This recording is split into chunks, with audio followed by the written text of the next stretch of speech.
Hi guys, good morning. कसे आहात सगळे?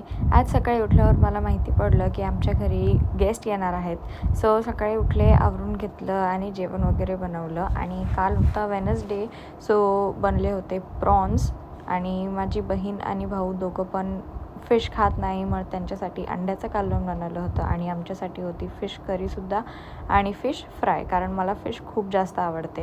मग थोडा रेस्ट केला आणि संध्याकाळी गेस्ट आले, सो चाय वगैरे घेतला. आणि त्यांनी आमच्यासाठी इतकं सुंदर गिफ्ट हॅम्पर आणलं होतं, किंडर जॉय, आणि इतके मस्त फ्लावर्स होते की मला खूप जास्त आवडले. आणि मग पाहुणे गेले तर रात्रीच्या जेवणाला काय बनवायचं, तर फ्रीझरमध्ये चिकन होतं.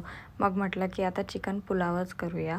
सो सगळ्यात पहिले मी चिकनला मॅरिनेट करून घेतलं आणि मग मी त्याला प्रेशर कुकरमध्ये व्यवस्थित शिजवून घेतलं. आणि गाईज, मला कुकिंग करायला खूप आवडतं. तुम्ही मला सगळ्या व्लॉगमध्ये मोस्टली जेवण बनवतानाच बघितलं असेल, कारण मला ते खूप जास्त आवडतं.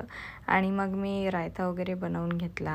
मग जेवण वगैरे मी रात्री केला. स्किन केअर तशी तर माझी निव्याची मॉइश्चरायझर संपले आहे, बट मी दुसरी क्रीम यूज करते. आणि आमच्या इकडे मच्छर इतके आहेत की मला पूर्ण फेसवर त्यामुळे पिंपल झाले आहेत. सहसा आता गाईज माझा आजचा दिवस. Thank you so much for watching. Bye.